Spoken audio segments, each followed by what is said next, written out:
How late did we go to again? You finished up plenty of time, so I did. yeah, so 4-ish? yeah, if you want to stop around there. Okay, that's good. So Yeah. Good afternoon. I was thinking about what I would like to, what would be a good study for this Bible class. And I recently went through the book of Jonah, and I thought this is one of those books that we hear about as a kid, but there are so many applications for us as adults that you will never learn in a children's class. So I think my goal, Jonah has a lot in it that I think we would do a disservice if we tried to cram it all into one. So I may split this up over the next few months, right? Let's try to get through the first chapter today. So, Jonah chapter 1. Let's go Jonah chapter 1, and I'll just go ahead and read. I use the ESV just so it doesn't trip you all up. It says there, "Now the word of the Lord came to Jonah, the son of Amittai, saying, 'Arise, go to Nineveh, that great city, and call out against it, for their evil has come up before me.' But Jonah rose to flee to Tarshish from the presence of the Lord. He went down to Joppa and found a ship going to Tarshish. So he paid the fare and went down into it to go with them to Tarshish, away from the presence of the Lord." This is interesting. It's always interesting. When the Bible repeats itself, you know that they're trying to drive a point, right? What are some things that the Bible is repeating to us here? What's going on, and what is Jonah's reaction?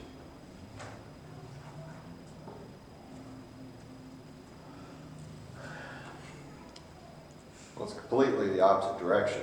Yeah. It's pretty far away. We kind of colloquially we can understand this in even like our modern conversation. When you repeat something 2 or 3 times and you're trying to, really? Yeah. That's where you want to go? Yeah. I've heard that in the Army. They were like, "You want to be stationed in Kentucky? You want to be stationed in Kentucky?" But in Kentucky? In Kentucky, are you sure? Yeah. And so they say it 3 times because they're trying to emphasize, well, you could go other places. You could go to Hawaii. Yeah. Why would you want to go to Kentucky? So, and that like literally happened to me. I got to choose a training assignment of my choice, and I could have went to Tripler, Hawaii, or I could have went to Fort Knox. Come on. And I chose Fort Knox because this is where my wife was. So that's what right. I told them. This is where my wife is. That's where I want to go. But they literally said it 3 times to me. Yeah. So the book opens with God commissioning Jonah. "I have a job for you. I want you to preach in this city, Nineveh. They are very evil, and you need to preach against it." And Jonah's first thought was, "No way. I'm getting out of here." And verse 3, it says 3 times, Jonah rose to flee to Tarshish. He took a boat to Tarshish. He was getting away to Tarshish. And it says twice, the reason he was doing that was he was running away from the presence of the Lord. Now, we've heard this story as kids. It doesn't really end up well for Jonah running away from the presence of the Lord. What do you guys think about that? Can you run away from the presence of the Lord? Never. Was Jonah a prophet? Do you think that he would have known? In the physical body, Yeah. we have only the experience that we have felt physically, and we think we can hide from. But all you had to do is read the book of Genesis, And Adam and Eve tried to hide from the Lord too. And the Lord really knew where they were. You can't hide. Yeah. If I can think a little, absolutely, and deeper into this, we see this today in the church. So a person who's in sin, or they know they're doing wrong, one of the first things Satan confuses them in doing is fleeing away from the presence of the Lord and his people. Yes. You know, separate, divide and conquer. And so, in getting away from these people, you know, the people in the church, you won't be confronted on your sin. You won't be called to come back. Yeah. So, maybe in his mind and way of thinking is, I'm going to go someplace where they don't even know Jehovah, and ain't nobody going to tell me that I need to be changing my life and turning it around. Yeah. So, whether or not he actually thinks he's going to be able to flee from God's presence, he certainly thinks he can flee from God's influence. You know, and it's interesting what God uses to bring him back. Well, yeah, we're going to see in just a little bit what happens. So let's continue reading. Let's go 4 through 6. But the Lord hurled a great wind upon the sea, and there was a mighty tempest on the sea, so that the ship threatened to break up. Then the mariners were afraid, and each cried out to his God, and they hurled the cargo that was in the ship into the sea to lighten it for them. But Jonah had gone down into the inner part of the ship, and had lain down and was fast asleep. So the captain came and said to him, "What do you mean, you sleeper? Arise, call out to your God. Perhaps the God will give a thought to us, that we may not perish." So this idea that Jonah has to run away from the presence of the Lord, how's that working out for him? Not too good at this time. Not too good. Immediately. Right? It doesn't take long. But this is very interesting to me. So you have the mariners of the ship, and you have Jonah, and you have this great tempest, right? These two groups of people are acting very differently. One of them knows what's going on and whose fault it is. And the others, they don't know what's going on, and they are frantically trying everything they can to save themselves. What's going on? And why is there such a big difference between the reactions of these people? Well, to start with, they're calling out to their God. They're not calling out to more than the one God. Yeah.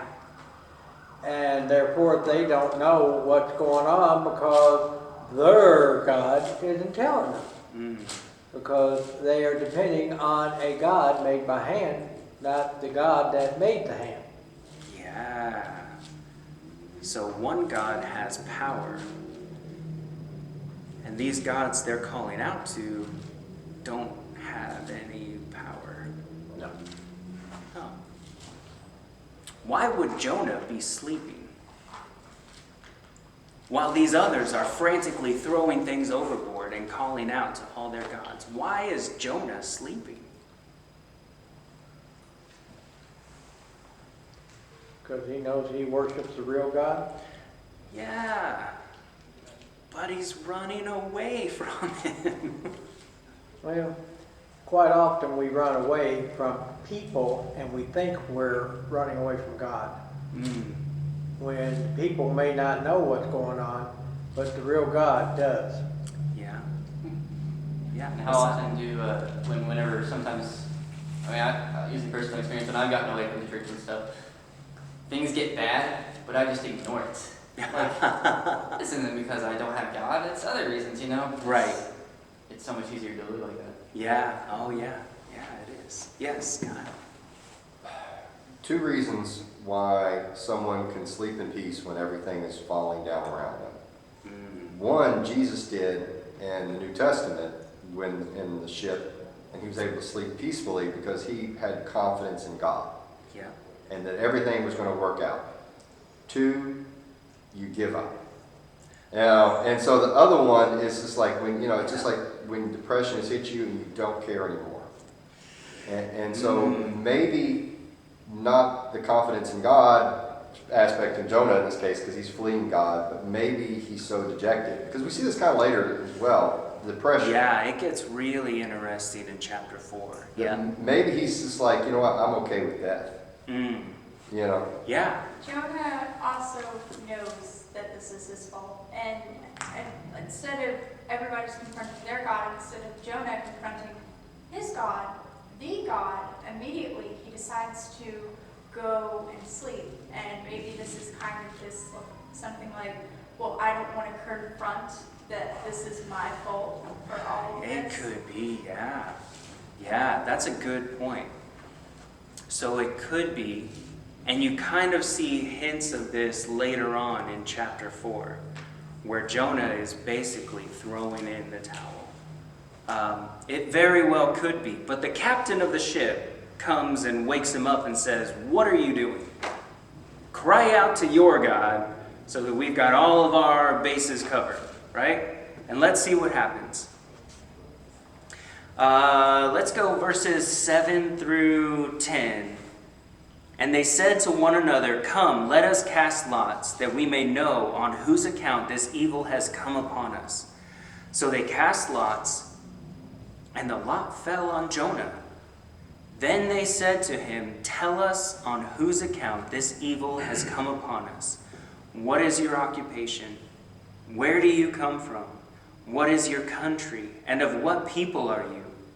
And he said to them, 'I am a Hebrew, and I fear the Lord, the God of heaven, who made the sea and the dry land.' Then the men were exceedingly afraid and said to him, 'What is this that you have done?'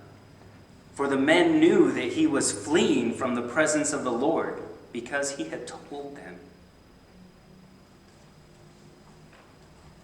What? These are things that you don't really cover in Bible class as a kid. Jonah gets on the ship, and he's telling the crew members, "I'm running away from the presence of God." And when this great storm comes, and they figure out it's Jonah's fault, and the God that he worships, he's the God of the sea and of the land. He's the one in control of all of this. What is Jonah thinking?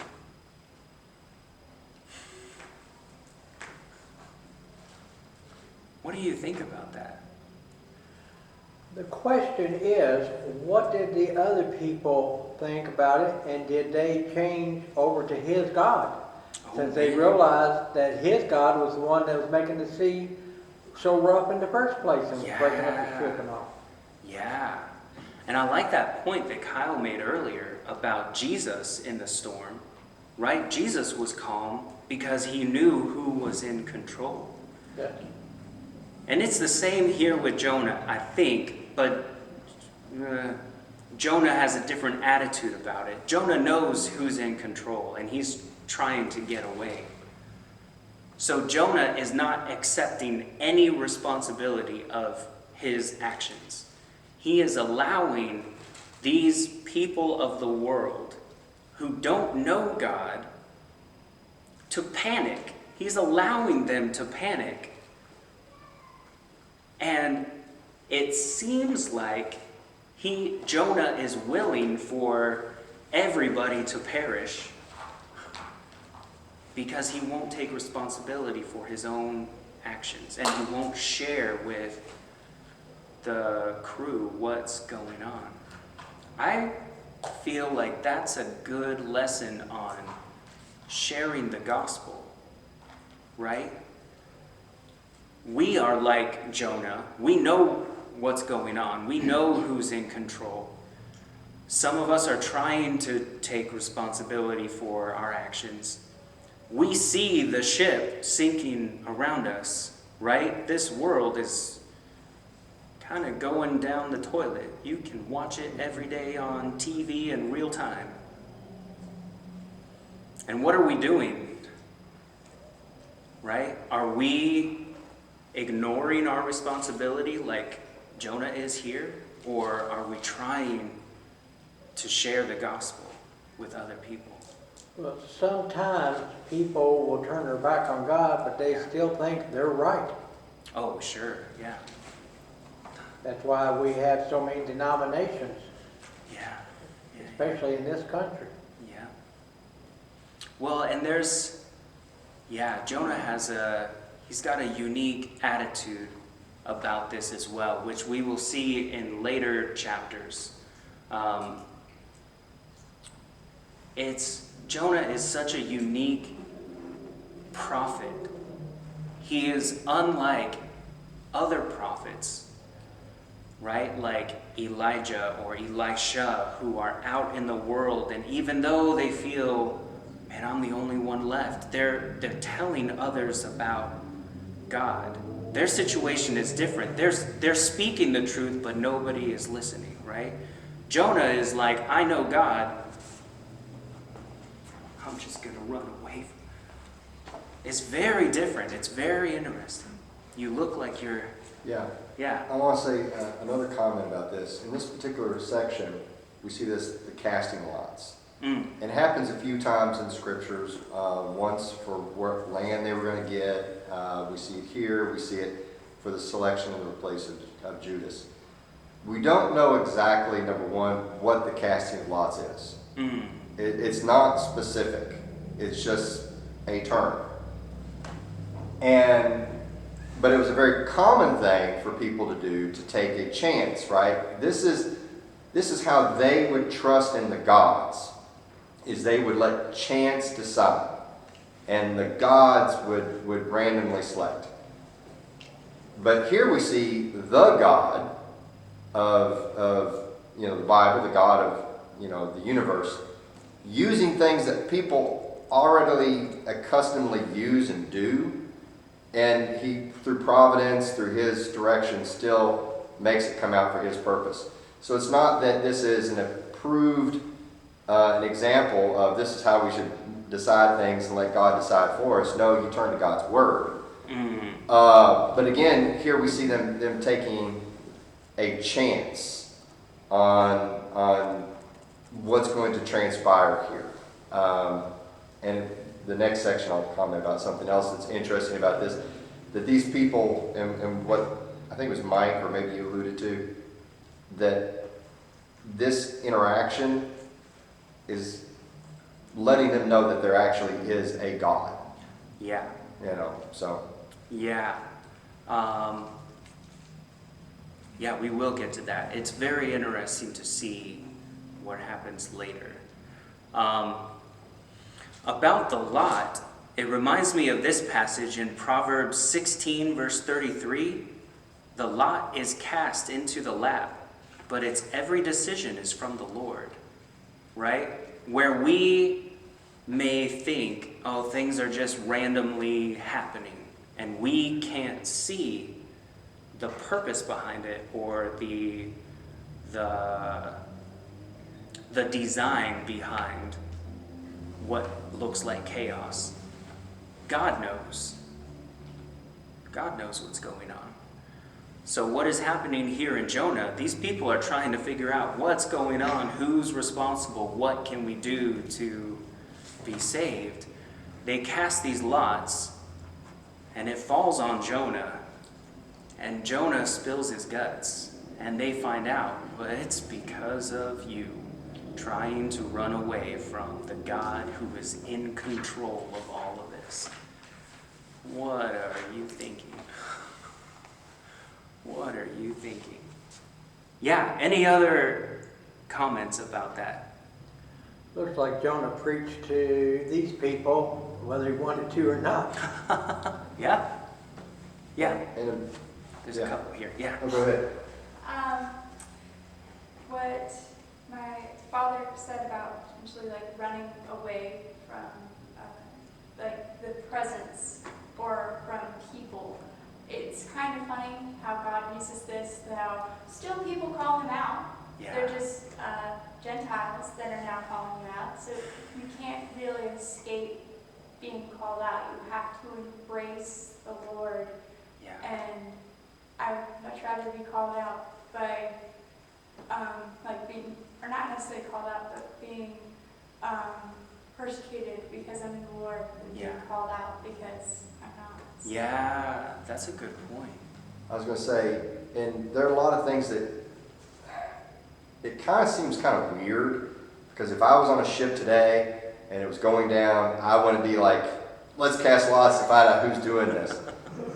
But it was to them, everything was about some sort of, what's your occupation, were you, they're trying to figure out, were you a murderer, were you a horrible person? Mm-hmm. Is karma coming on? Which a lot of people believe in karma today. Yeah. But when Paul was on top of Mars Hill and he was reading these different scriptures, and he said, let me tell you today about the unknown God.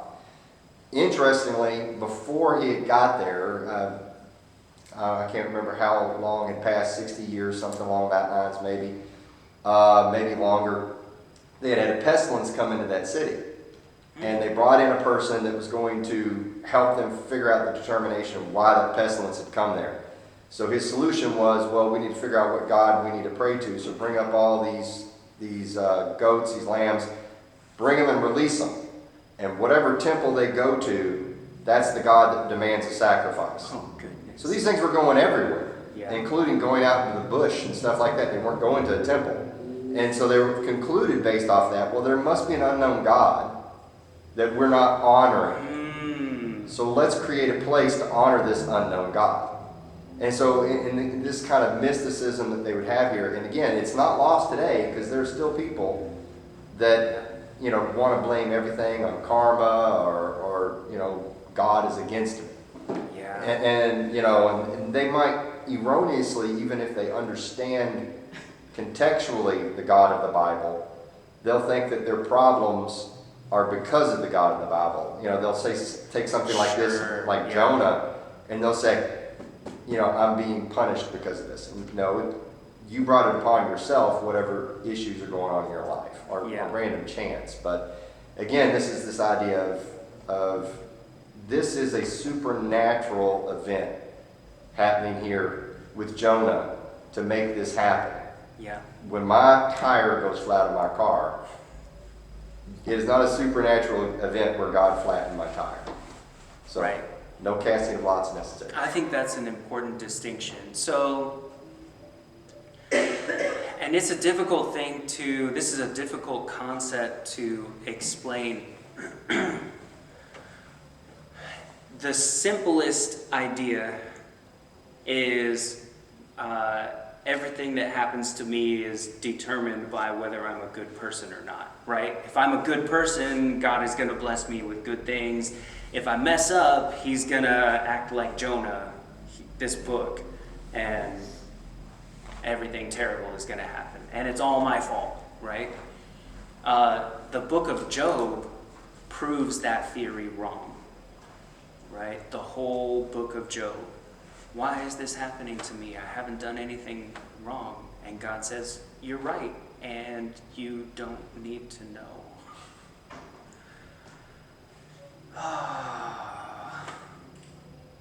So, don't take the lesson away from Jonah that our actions determine God's favorability towards us.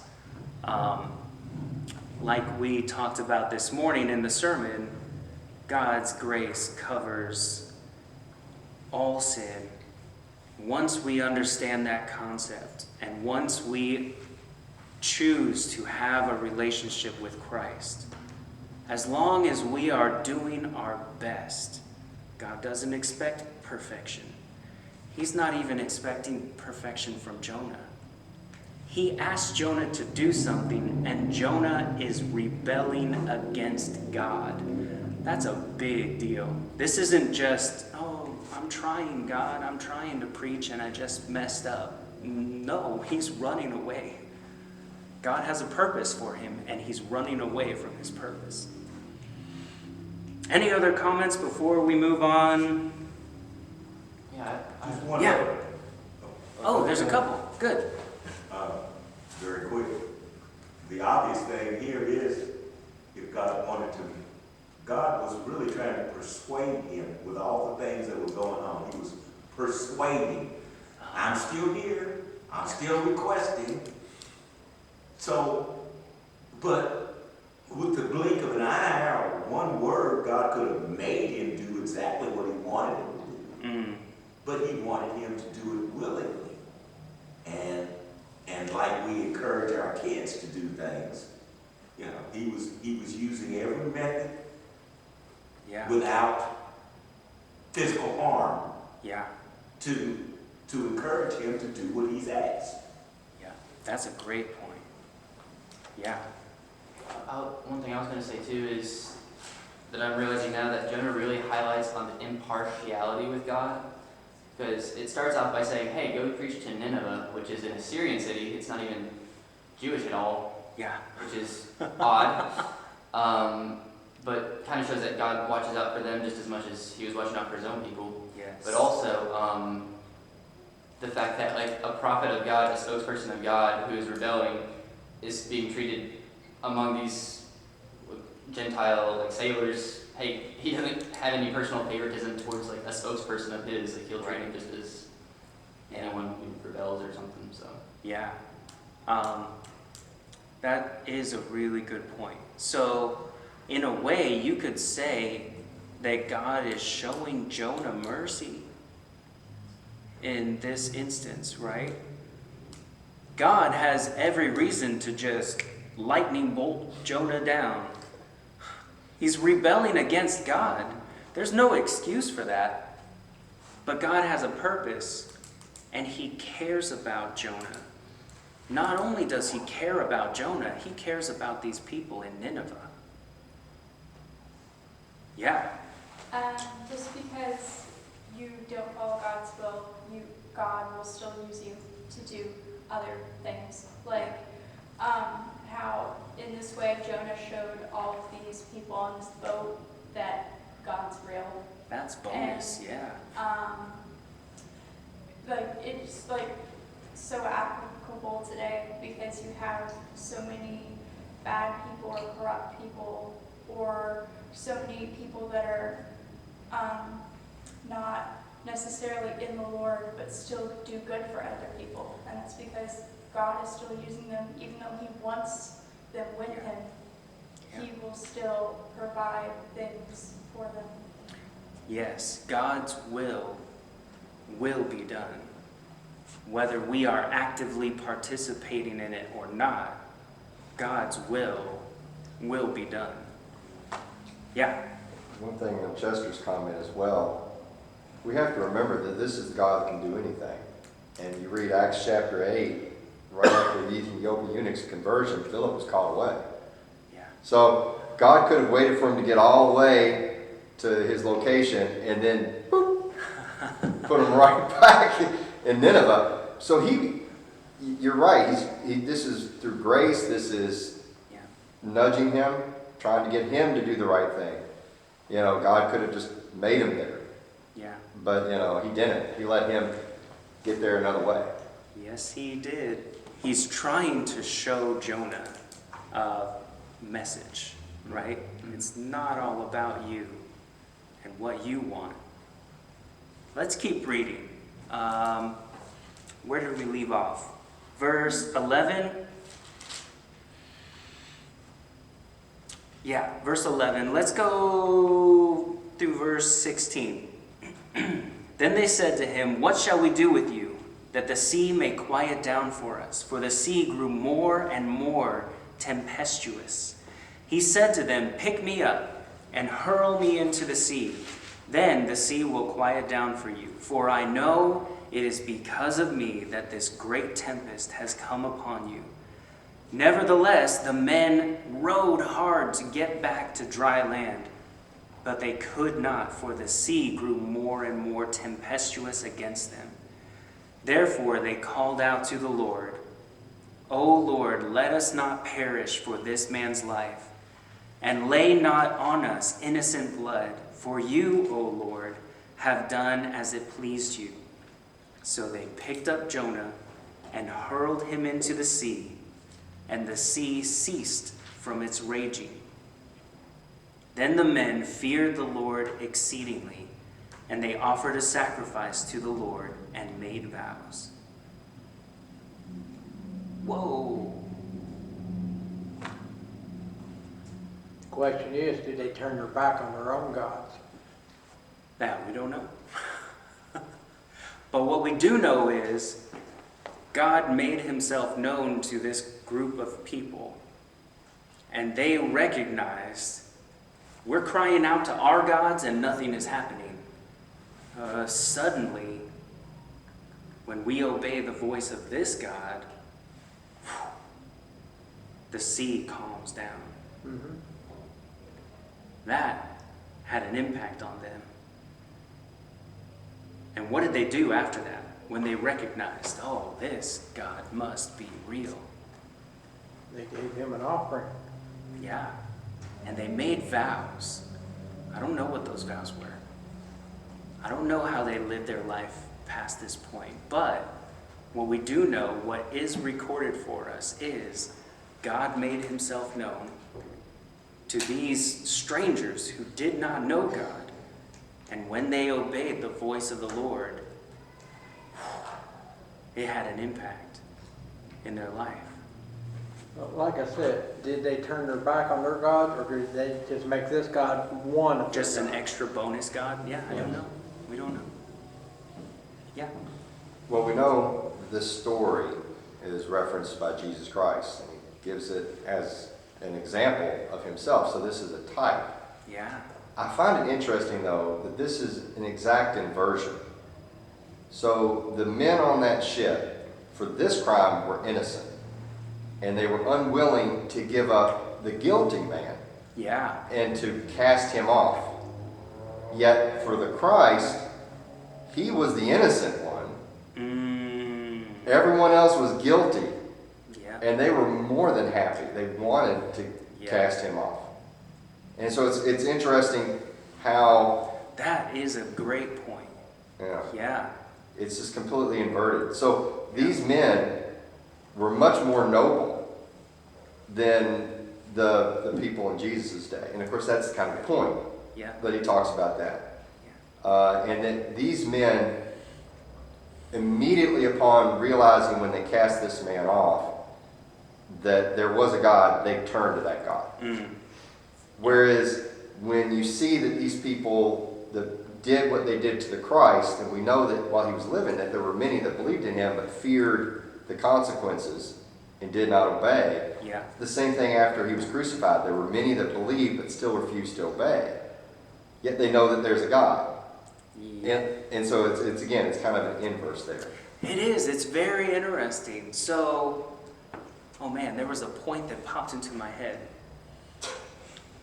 When we are guilty of doing something we know we shouldn't be doing, and someone comes into our life that shows us, hey, that's not good, right? Just the way that Jesus came into the world and showed the world, you're all sinners. We can react to that in a couple of different ways. Either by accepting it or by squashing it, right? If I can get rid of this person who's making me look bad, well, then I'll still kind of look good. And it's interesting here in Jonah, it is the opposite. It's the people who don't believe who are showing Jonah, hey, if your God is the one that's causing all of this, like, what do we need to do? Why aren't you acting to save us from what's going on, right? Jonah was the one who was hiding, who was trying to keep it to himself. It was like he didn't want, here's a spoiler, it's like he didn't want other people to be saved. Right? You get to the end of this book and his attitude towards the people of Nineveh. You get to see Jonah's motivation, why he ran away. These people are terrible. They're awful human beings. They don't deserve to be saved. That's crazy. That's messed up. Don't we, though, really have that same attitude in this day and age? Sometimes we do. Yeah, sometimes we do. Because, you know, there'll be, I have seen posts on Facebook, and they'll be against this person because this person did something awful. Instead of praying for them, they would condemn them. Sure. Yeah. Yep. Oh man. And Yeah. one last comment about the weird inversion of this. The people that crucified the Christ were professing righteousness. That was fake.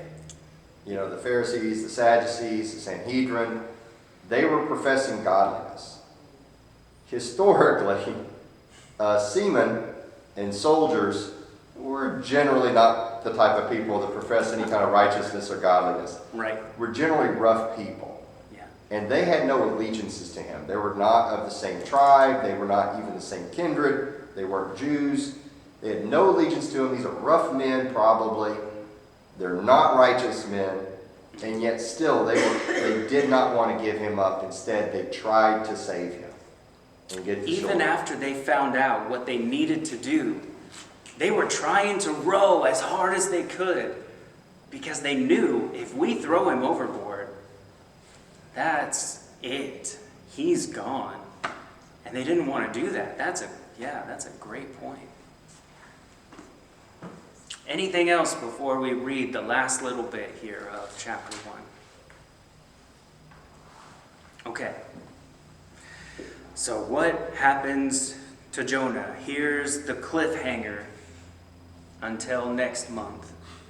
Verse 17, and the Lord appointed a great fish to swallow up Jonah.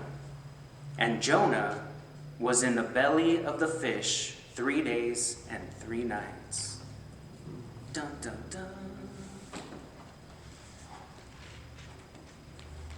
It's almost like God knew this was going to happen. And he planned beforehand. He appointed a great fish to swallow up Jonah. It's almost like God is in control of the universe. Weird.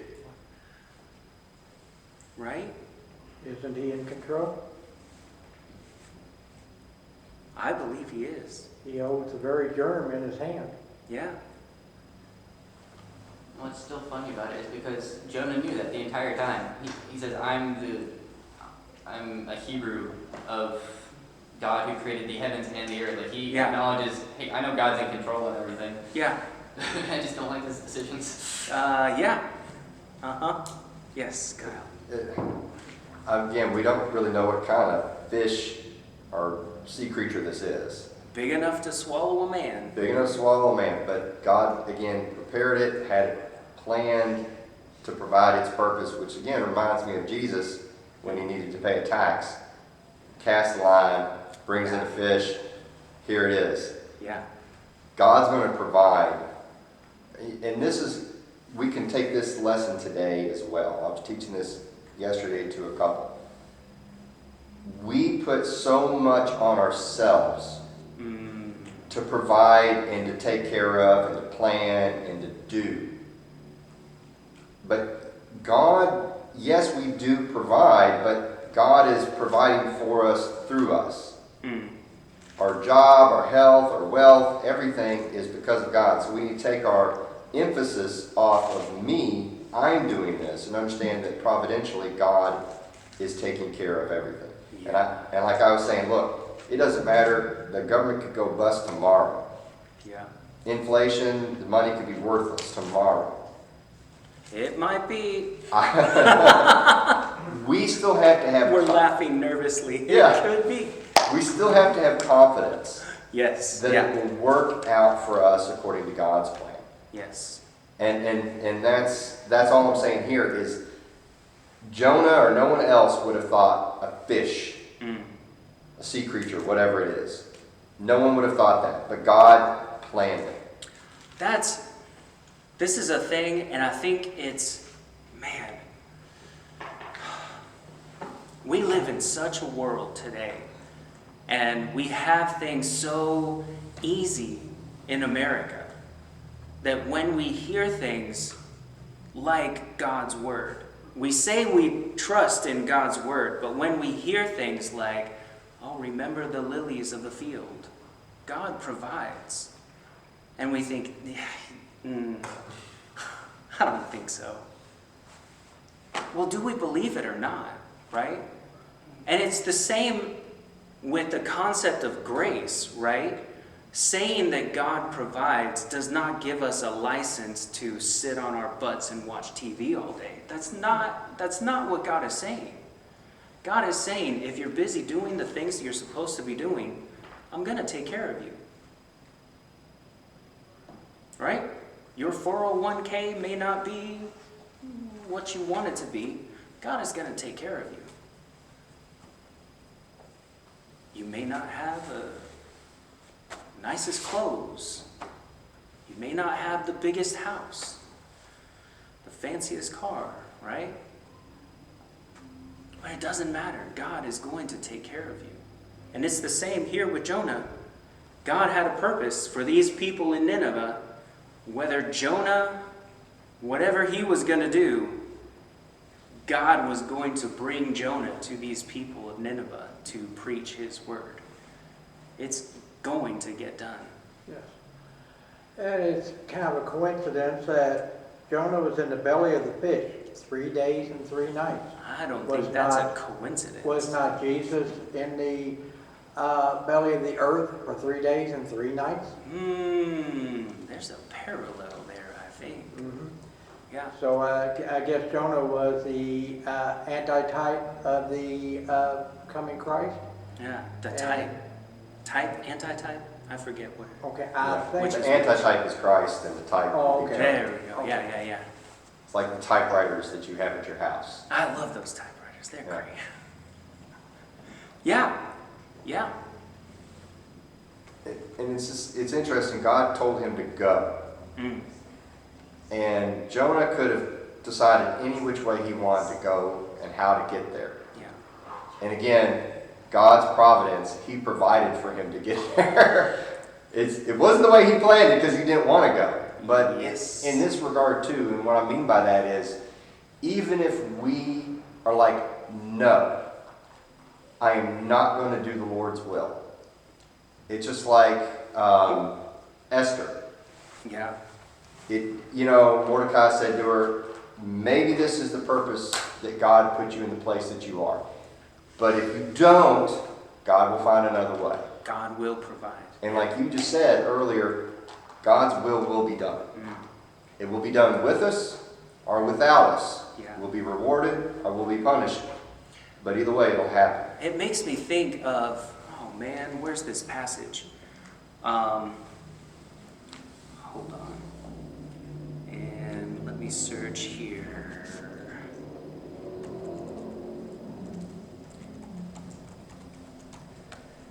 It makes me think of, oh, that's not coming up. Oh.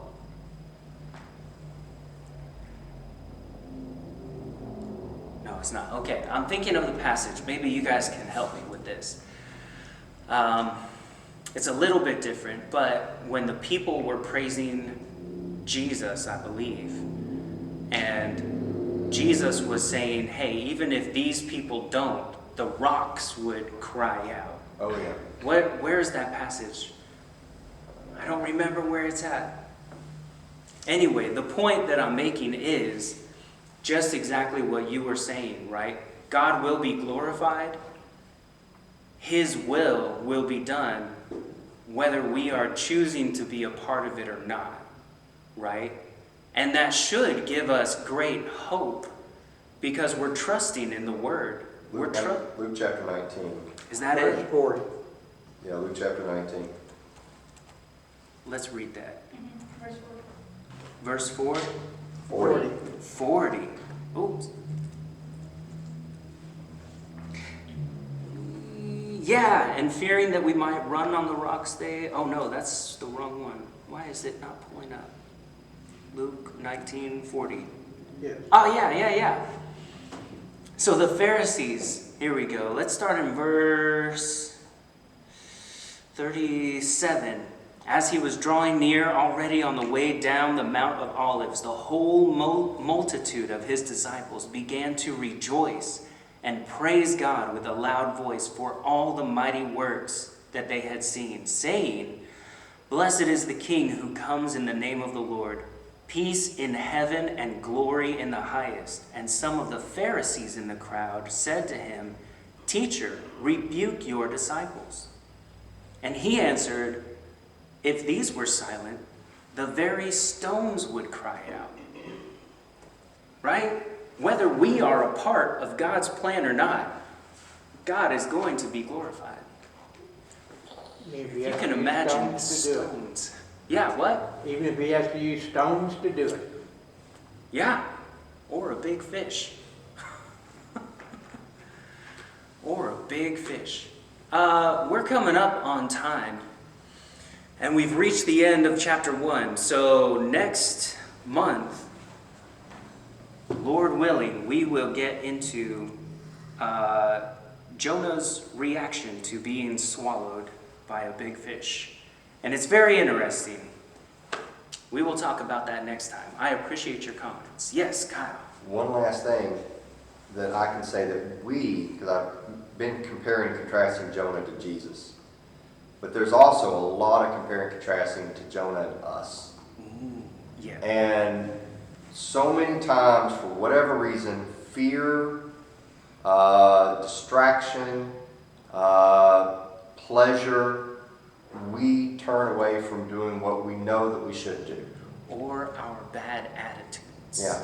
And God is constantly trying to win us back. You know, through His providence, through recalling Scripture, remembering a song. We see things, we see the signs. God is trying to bring us back. Yeah.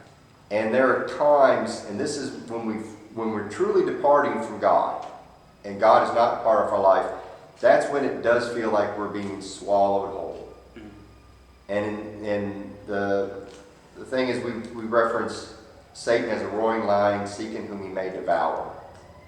And when we depart from God and we're being devoured, when we're being swallowed whole, we're spiritually dead, we're dejected, we feel completely lost, but yet there's still hope. Yes. Because as long as we're alive, we can come back just like the prodigal son, or we can get through this trial, even if, like Job, and we didn't do anything wrong. Yeah. When we feel like we're being swallowed whole, there's still hope, and God is still in control. That is a great point. Yeah, that is a great point. Anything else? I appreciate the comments. This is a cool book, and it gets kind of weird towards the end, but there are some really important lessons that you did not learn in your children's class, so hopefully we'll get to it. Thank you, guys. All right. Did I mention that your wife, Uwan, was also